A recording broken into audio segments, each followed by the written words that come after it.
दोस्तों नमस्कार। नमस्कार। मैं हूं डॉक्टर हरकेश कुमार और ये हमारे परम मित्र डॉक्टर पुनीत कुमार जी हैं। हमारे ही ज़िला के करीब इनका भी निवास है। यानी आप जानते हैं कि हमारा ज़िला रायबरेली है और रायबरेली से सटा हुआ ज़िला है उन्नाव, और हम दोनों लोग साथ ही साथ अध्ययनरत हैं और अध्यापन कार्य भी कर रहे हैं। दोस्तों, आज मैं आपको थोड़ा सा भक्तिकाल के एक सुप्रसिद्ध कवि जिनका नाम तुलसीदास है, अगर कहा जाए कि उनका नाम काव्य शिरोमणि बाबा तुलसी है तो कोई अतिशयोक्ति नहीं होगी। तो दोस्तों, बाबा तुलसी के बारे में सब लोग जानते हैं, लेकिन फिर भी कुछ ऐसी चीज़ें आपको हम बताएंगे जिसमें से मुख्य रूप से सबसे पहले उनके जीवन से संबंधित हम बात करेंगे। बाबा तुलसी का जन्म 1532 ईस्वी में राजापुर में हुआ था और इनकी मृत्यु 1623 ईस्वी में हुई थी। बाबा तुलसी के बारे में बहुत सारे विद्वानों ने अपने अपने मत रखे हैं। उनमें से एक ऐसे ही विद्वान हैं जिन्होंने एक रचना की है, उसका नाम है मानस का हंस। और मानस का हंस लिखने वाले का नाम अमृतलाल नागर जी है। अमृतलाल नागर जी ने बाबा तुलसी के ऊपर एक जीवनी परक उपन्यास लिखा है और उसमें बाबा तुलसी के जीवन से संबंधित जो भी प्रमुख तथ्य हैं उस पर उन्होंने विचार विमर्श किया है कि किस प्रकार से उनका जीवन था। सबसे पहले हम आपको बताएंगे कि बाबा तुलसी का नाम तुलसी नहीं था, तो उनके बचपन का क्या नाम था आप लोग जानते हैं। उनके बचपन का नाम था राम बोला। बाबा तुलसी का जब जन्म हुआ तो विद्वानों ने बताया कि बाबा तुलसी के जन्म लेते ही ये देखा गया कि उस बच्चे में पूरे के पूरे 32 दांत थे। और जब उसका जन्म हुआ, यानी उनका जब जन्म हुआ तो जन्म लेते ही उन्होंने राम नाम लिया था, ना कि अमूमन जो आम बच्चे होते हैं जन्म लेते ही जो चिल्लाते हैं रोते हैं वैसी उनकी आवाज़ नहीं थी, बल्कि राम राम उनके मुख से निकला था। तो और दूसरी चीज़ ये बताया गया, ये केवल बताया गया कि बाबा तुलसी का जब जन्म हुआ तो उस समय अभुक्त मूल नक्षत्र लगा हुआ था। और ये आप जानते हैं कि इस नक्षत्र में जो भी बच्चा पैदा होता है ये एक प्रकार से भ्रांति है या सही है, कोई कुछ नहीं कह सकता, लेकिन फिर भी ये कहा गया कि अभुक्त मूल नक्षत्र में जन्म लेने पर या तो उस बच्चे की जान चली जाती है या उसका परिवार खतरे में पड़ जाता है। इस डर से उनके माता पिता, यानी कि उनकी माता का नाम था हुलसी और पिता का नाम था आत्माराम। ये दोनों लोग बहुत परेशान हुए और लोगों ने समझाया कि इस स्थिति में यदि बच्चे को घर से बाहर न निकाला गया तो माता पिता के ऊपर बहुत बड़ा खतरा आ जाएगा। तो इस डर से उनके माता पिता ने उस बच्चे को घर से बाहर कर दिया। अर्थात उन्हीं की एक दासी थी, उन्हीं के गांव में रहती थी, उसका नाम था मुनिया।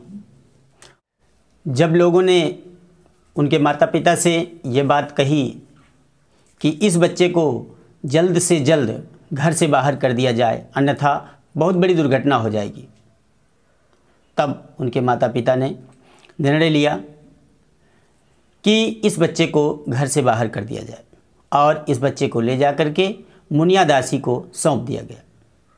कहा जाता है कि इस बच्चे को लेकर के वो बहुत गदगद हुई, बहुत हर्षित हुई, उल्लासित हुई, खुशी हुई, क्योंकि उसके कोई औलाद नहीं थी। और वह मुनिया दासी उस बच्चे को लेकर के अपने ससुराल चली गई। देखिए, ज़िंदगी में जिसके पास जितना ही अधिक दुख होता है, संघर्ष करता है, वह व्यक्ति उतनी ही ऊंचाई पर जाता है। तुलसीदास महज 5 वर्ष के हुए थे, तभी मुनिया का देहावसान हो गया। अब बच्चा क्या करे? 5 वर्ष की अवस्था में जो बालक अपने हाथ से नहा नहीं सकता, खा नहीं सकता, कुछ नहीं कर सकता, उसके ऊपर से उसकी माँ का साया उठ गया। अब बच्चा क्या करता है? इधर उधर मांगता है, मांग मांग करके खाता है। लोग उसको सही तरीके से, अब चूँकि मांग कर खा रहा है तो कोई सही तरीके से कैसे खाना देगा? आधी रोटी यहाँ मिली, एक टूका रोटी वहाँ मिली, चावल यहाँ मिला, रोटी इधर मिली, नमक इधर मिला। इस प्रकार से अपना जीवन वो यापन करना प्रारंभ करता है। लोगों से ये बच्चे का हाल ना देखा गया तो लोगों ने उनके माता पिता को संदेशा भेजा कि मुनिया का देहावसान हो गया है, मुनिया खत्म हो गई और उस बच्चे को जाकर ले आओ। लेकिन उनके माता पिता ने उस बच्चे की ओर झांका तक नहीं, लाने की तो बात ही छोड़ दीजिए। अब 5 वर्ष की अवस्था वाला बालक क्या करता? इधर उधर मांग करके खाता रहता है। लोग उसके ऊपर पत्थर मारते हैं, बच्चे परेशान करते हैं, लेकिन फिर भी अपना जीवन कैसे भी वो चलाता रहता है। ये बच्चे की स्थिति भगवान से भी देखा न गया और एक दिन की बात लोगों ने बताया कि नरहर दास से इस बच्चे की मुलाकात हो गई, जो बाद में इसी के परम गुरु बनते हैं। नरहर दास से मुलाकात हुई और बच्चे को नरहर दास यानी नरहरियानंद जी ले गए और उस बच्चे का पालन पोषण सहित उसको शिक्षा दीक्षा का कार्य जो है वो करने लगे। कहा जाता है कि जब वो 15 वर्ष के हो गए तो उनको अपने घर की याद आई और अपने घर चल देते हैं। जा कर के वहीं राजापुर जहाँ उनका जन्म हुआ था वहाँ पर देखते हैं तो ना तो उनकी माँ थी और न उनके पिता, न उनके घर का कोई भी सदस्य नहीं था और उनका घर भी पूरी तरह से ध्वस्त हो गया था, गिर गया था। अब बच्चा निराश मन से, जिस मन से उल्लासित मन से गया था, निराश मन से वापस लौट आता है। कुछ दिन ऐसे ही चला करता है। एक बार कहा जाता है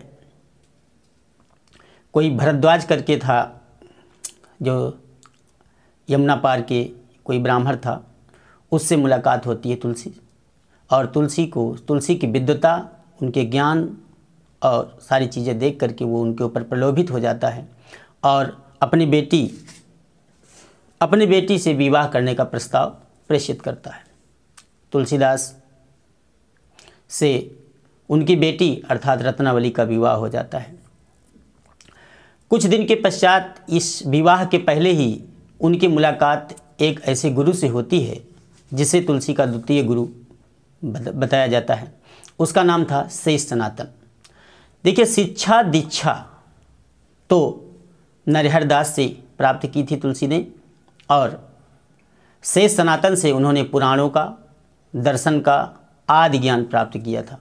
एक दिन की बात लोगों ने बताया, एक किंवदंती है, यह सही है, यथार्थ रूप में कुछ मिलता नहीं है, लेकिन इतना अवश्य मिलता है कि तुलसी ने बताया कि मैंने अपनी पत्नी अर्थात रत्नावली से बहुत प्रेम करता था। तुलसीदास अपनी पत्नी से इतना प्रेम करते थे कि एक बार तुलसीदास अपनी पत्नी से मिलने के लिए ससुराल पहुंच गए। क्योंकि रत्नावली ने बिना बताए तुलसी से वो अपने मायके चली गई थी। अब पहुंचते कैसे हैं? इतनी विषम परिस्थिति के बीच में वो अपने ससुराल पहुंचते हैं। कहते हैं कि जब वो ससुराल जा रहे होते हैं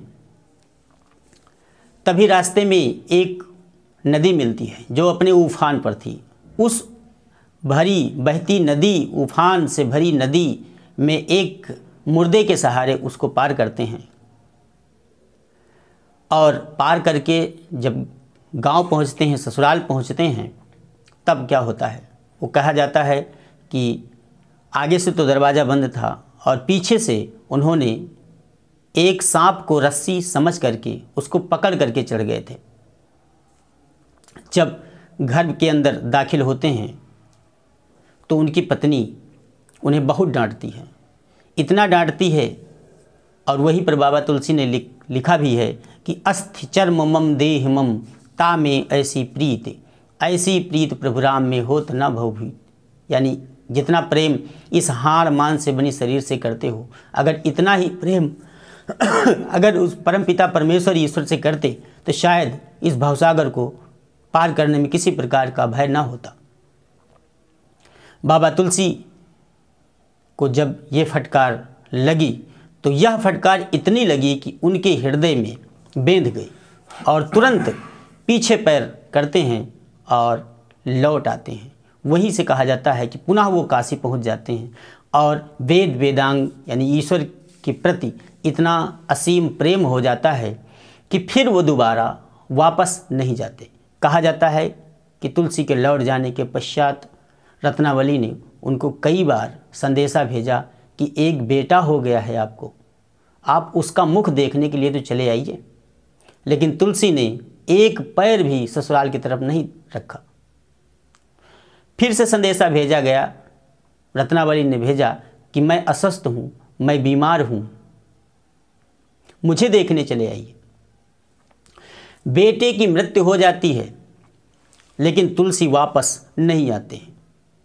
एक दिन की बात रत्नावली ने भी तय कर लिया था कि आपको हमारे जिंदे जिंदे आना ही होगा। तो रत्नावली एक बार बाबा तुलसी से मिलने के लिए पहुंच जाती है। ये किंवदंती बता रहे हैं, यथार्थ क्या है ईश्वर जाने। रत्नावली तुलसीदास से मिलने के लिए काशी पहुंच जाती है, लेकिन जब तुलसी को पता चलता है कि हमारी प्रिय पत्नी वही रत्नावली आई है तो उससे कहते हैं कि मैं तुमसे साक्षात डायरेक्ट नहीं मिल सकता हूँ, बीच में एक दीवार होगी, एक इस पार तुम होगी तो उस पार हम होंगे, हम तुम्हारा चेहरा अब नहीं देखेंगे। एक बीच में पर्दा बनाया जाता है और एक तरफ तुलसी, दूसरी तरफ रत्नावली को बैठाया जाता है।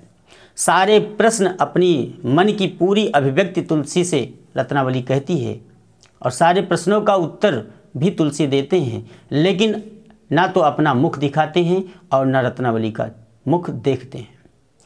इस प्रकार से रत्नावली निराश होकर के वापस पुनः चली आती है और उसने भी प्रण कर लिया था कि एक ना एक दिन तुमको आना ही होगा। अंतिम घड़ी जब वो रत्नावली गिन रही थी तब तुलसीदास को पुनः संदेशा भेजा गया कि आपकी पत्नी मरणासन्न अवस्था में है, आपसे मिलना चाहती है, कृपया आप चले जाइए। नहीं जाते हैं। फिर उनके मन में पता नहीं किस प्रकार से क्या बात चलती है उनके दिल में कि उनका पैर स्वतः ही ससुराल की तरफ उठ जाता है और बाबा तुलसी चल पड़ते हैं। वो घड़ी थी जब रत्नावली वास्तव में अंतिम सांसें गिन रही होती है। जब तुलसीदास पहुंचते हैं और रत्नावली के सामने खड़े होते हैं तो रत्नावली ने आँख खोल करके बहुत अच्छे से तुलसीदास को देखा और उसके पश्चात सदा सदा के लिए अपनी आँखें बंद कर ली और फिर चिर निद्रा में विलीन हो गई। पुनः उसने आँखें नहीं खोली। इससे तुलसीदास को बहुत ठेस लगी और मायूस होकर के वहाँ से वापस लौट आते हैं। बाबा तुलसी ने इस संघर्ष भरी जिंदगी में इतने बड़े बड़े मुकाम हासिल किए हैं कि शायद हिंदी साहित्य का कोई भी कवि नहीं कर सकता है। उन्होंने हिंदी साहित्य को एक ऐसी अनुपम एक रचना दिया है जिसका नाम है श्री रामचरितमानस, जिसमें 7 कांड हैं। दोस्तों, इनके अधिकांश रचनाओं में 7 कांड आपको मिल जाएंगे। जैसे रामचरितमानस के अलावा कवितावली, गीतावली, विनय पत्रिका, रामलाल नहेछू और हनुमान बाहुक आदि रचनाएं इन्होंने हिंदी साहित्य को समर्पित किया है और अथक मेहनत और लगन से ये कार्य इन्होंने किया है। हालांकि इसलिए नहीं कि वो हिंदी साहित्य की सेवा कर रहे हैं, बल्कि उन्होंने इसलिए लिखा है कि उन्होंने भगवान से जो असीम प्रेम किया है उसके बदले ये भगवान को कुछ देना चाहते हैं। कहा जाता है कि पूरी ज़िंदगी भर तुलसीदास ने भगवान की भक्ति किया, लेकिन अंत की घड़ी में उनके शरीर का एक अंग, उनकी भुजा यानी उनके शरीर के एक अंग में इतना अधिक दर्द होता रहा कि उनसे सहा न गया, यानी यह पीड़ा असह्य हो गई। तब उन्होंने फिर हनुमान बाहु की रचना की थी। तो बच्चों, आपको ज़्यादा कुछ नहीं, बस इतना बताना था कि बाबा तुलसी हिंदी साहित्य गगन के एक ऐसे सितारे हैं जो जब तक हिंदी साहित्य रहेगी तब तक यह अमर कवि जिंदा रहेगा, इसे कोई मार नहीं सकता। इसीलिए इन्हें कलिकाल का वाल्मीकि भी कहा जाता है। दोस्तों, तो मैंने प्रश्न उठाया था कि इनके बचपन का नाम था रामबोला, और बाद में ये तुलसी कैसे हो गए इसको बताना भी ज़रूरी था। एक दिन की बात, वहीं काशी में तुलसीदास जल चढ़ा रहे थे तुलसी के वृक्ष पर। अचानक नरहरदास भी खड़े थे वहाँ पर, और एक पत्ता टूट करके उनके मत्थे पर चिपक गया। नरहरदास ने देखा और एकटक देखते रह गए।